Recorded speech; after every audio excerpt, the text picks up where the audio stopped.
ایک عورت جنگ احد میں آتی ہے، رسول اللہ صلی اللہ علیہ وسلم کے شہادت کی خبر سن کر دیوانہ وار بھاگتی ہوئی آتی ہے۔ راستے میں کوئی کہتا ہے کہ خاتون تیرے شوہر شہید ہو گئے، کہ کوئی بات نہیں، یہ بتاؤ کہ رسول کیسے ہیں۔ پھر اس کو بتایا جاتا ہے کہ تمہارے بھائی شہید ہو گئے، وہ کہتے ہی ہے کہ کوئی بات نہیں، رسول کیسے ہیں۔ پھر اس کو بتایا جاتا ہے کہ تمہارا بیٹا شہید ہو گیا، کہتے کوئی بات نہیں، یہ بتاؤ رسول کیسے ہیں۔ جب وہ آتی ہے رسول کریم صلی اللہ علیہ وسلم کو زندہ باسلامت دیکھتی ہے تو کہتی ہے کل مصیبت بعدک جلل، اے محمد صلی اللہ علیہ وسلم، آپ کو زندہ بسلامت دیکھنے کے بعد ساری مصیبتیں ہماری دور ہو گئی، سارا غم ہلکا ہو گیا۔ نحمدہ ونصلی علی رسولہ الکریم، اما بعد فاعوذ باللہ من الشیطان الرجیم، بسم اللہ الرحمن الرحیم۔ لقد جاءکم رسول من انفسکم عزیز علیہ ما عنتم حریص علیکم بالمؤمنین رؤوف الرحیم، صدق اللہ العظیم۔ اللہ رب العزت نے حضرت آدم سے لے کر نبی خاتم محمد صلی اللہ علیہ وسلم تک ہزاروں نہیں لاکھوں انبیاء بھیجے، لیکن ان انبیاء میں جو شان، جو رفعت، جو عزت، جو منزلت، جو عظمت آخری رسول محمد صلی اللہ علیہ وسلم کی ہے، اس کی ایک پوری دنیا معترف ہے۔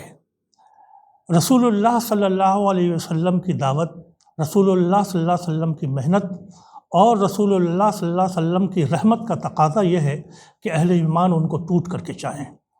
صحابہ کرام رضی اللہ تعالیٰ عنہ کے زمانے میں اللہ کے رسول صلی اللہ علیہ وسلم پر لوگ اپنی جان نچھاور کرتے تھے، اپنا مال نچھاور کرتے تھے، اپنی زندگیاں قربان کرتے تھے، اور اس کی وجہ یہ تھی کہ رسول اللہ صلی اللہ علیہ وسلم نے جس جانفشانی سے، جس فکر سے، جس محنت سے، جس قربانی سے اللہ کے دین کی دعوت لوگوں تک پہنچائی، اللہ کا پیغام پہنچایا، اللہ سے اللہ کے بندوں کو جوڑا، وہ ایک نادر المثال نمونہ ہے امت مسلمہ کے لیے۔ رسول کریم صلی اللہ علیہ وسلم کی ان دعوتی قربانیوں کو یاد کیجئے کہ جب آپ دعوت کے لیے نکلتے تھے تو لوگ آپ کو گالیاں دیتے تھے، تھوکتے تھے، پتھر مارتے تھے، قتل کی سازشیں کرتے تھے، لیکن آپ دیوانہ وار نکلتے تھے، لوگوں کے گھروں میں دستک دیتے تھے، دروازوں پہ دستک دیتے تھے، دلوں پہ دستک دیتے تھے، بازاروں میں جا کر کے پکارتے تھے، مجمع میں جا کر کے آواز دیتے تھے، کسی طرح انسان کو اللہ سے ملا دیا جائے اور اللہ کے بندوں تک اللہ کا پیغام پہنچا دیا جائے۔ پریشانیوں کا یہ عالم تھا کہ جب آپ خانہ کعبہ میں نماز پڑھتے تھے تو لوگ اونٹ کی آنتیں اور اوچھ ڈال دیتے تھے، اور اس طرح گندگی ڈالتے تھے کہ آپ سر نہ اٹھا سکے۔ ایک موقع پر حضرت زینب رضی اللہ تعالیٰ عنہ کو جب خبر دی گئی کہ آپ کے ابا جان کی یہ حالت ہے، وہ آئیں اور وہ اوجھ آپ کے بدن سے، آپ کی پیٹھ سے اٹھانے لگی تو وہ روتی جا رہی تھی۔ اللہ کے رسول صلی اللہ علیہ وسلم نے فرمایا بیٹی رو نہیں، ایک وقت آئے گا جب اللہ اپنے دین کو غالب کرے گا۔ یہ عزم، یہ اعتماد، یہ جو قربانی آپ دے رہے ہیں رسول اللہ صلی اللہ علیہ وسلم، وہ اللہ کے دین کو غالب کرے گا۔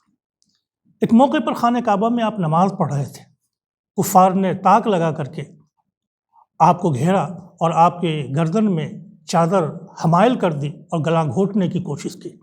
حضرت ابوبکر صدیق رضی اللہ تعالیٰ عنہ آ گئے اور آپ نے کہا لوگو، کیا تم ایک ایسے شخص کو قتل کرنا چاہتے ہو جو کہتا ہے کہ میرا رب اللہ ہے؟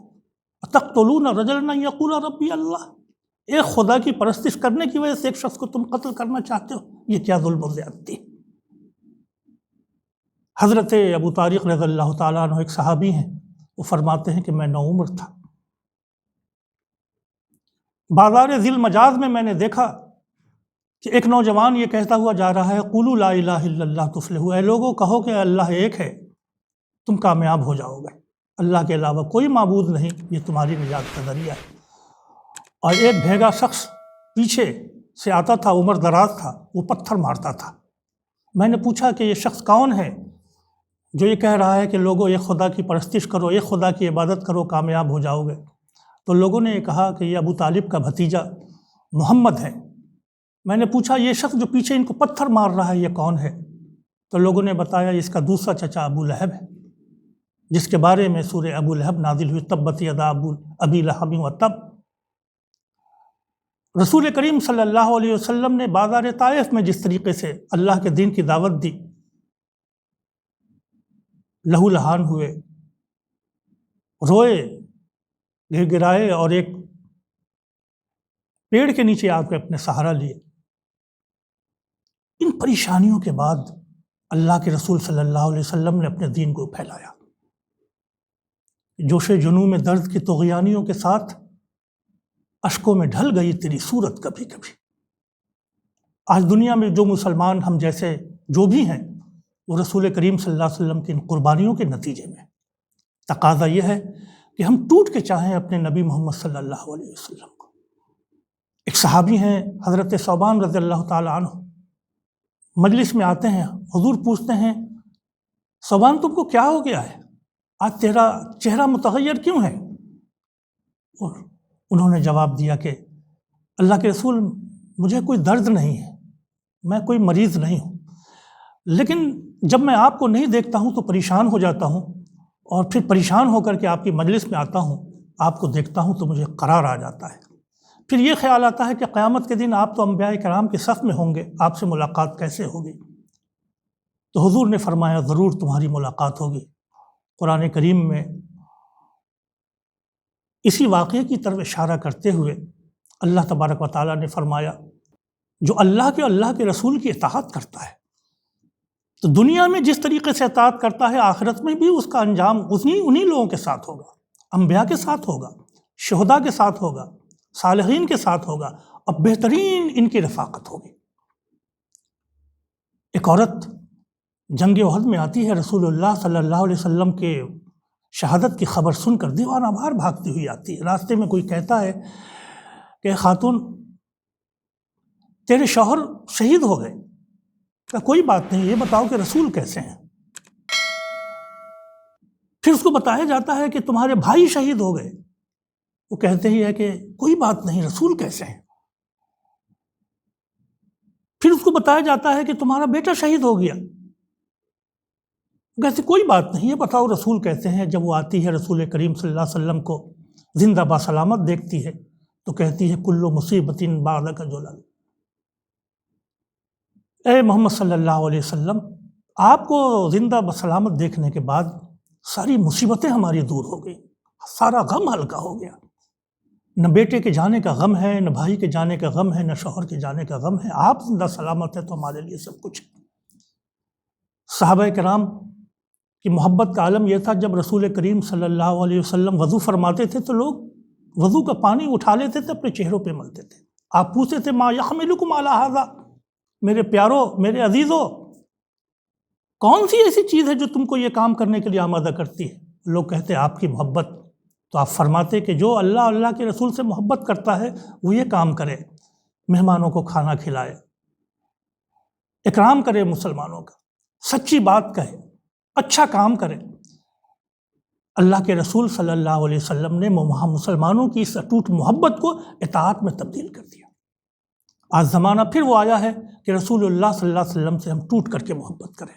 یہ محبت اپنے خاندان کے لوگوں کو، اپنی بیوی کو، اپنے بچوں کو، اپنی اولاد کو، اپنے پڑوسیوں کو اور اپنے ملک کے باشندوں کو سکھائے کہ رسول اللہ صلی اللہ علیہ وسلم سے ٹوٹ کے محبت کرنا ایمان کا تقاضا ہے، اور اسی کے ساتھ ساتھ یہ محبت ان کی اطاعت میں ڈھل جائے۔ ایسا کیسے ممکن ہے کہ ہم جن کی محبت کریں ان سے ان کی اطاعت نہ کریں، جن سے محبت اور عشق کا دعویٰ کریں ان کی بات نہ مانیں؟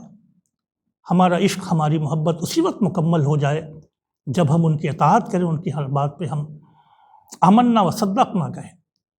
آج ضرورت اس بات کی ہے کہ اللہ کے رسول صلی اللہ علیہ وسلم سے ہم ٹوٹ کر کے محبت کریں، آپ کے پیغام سے محبت کریں، آپ کے نظام سے محبت کریں، آپ کے قرآن سے محبت کریں، آپ کی امت سے محبت کریں، آپ کی دعوت دینے والوں سے محبت کریں، اور آپ کے نظام کو دنیا میں نافذ کرنے والوں سے محبت کریں۔ اب محبت کے ساتھ ساتھ جو ہم اطاعت کر سکتے ہیں اللہ کے رسول صلی اللہ علیہ وسلم کی، آپ کی سنت کو اپنی زندگی میں ڈھال سکتے ہیں، آپ کی حدیث پہ عمل کر سکتے ہیں، آپ کے بتائے ہوئے راستے پر عمل کر کے دنیا اور آخرت سنوار سکتے ہیں، تو یہ کام کریں۔ اور ربیع الاول کا مہینہ جب آتا ہے مسلمانوں کو یاد دلاتا ہے کہ مومنوں، ایک رحمت بھرا نظام لے کر کے تمہارے نبی تمہارے پاس آئے تھے، اس رحمت کو یاد کرو، اپنے لیے، اپنے اہل خانہ کے لیے رحمت بن جاؤ، اپنے ملک کے لیے، دنیا والوں کے لیے رحمت بن جاؤ۔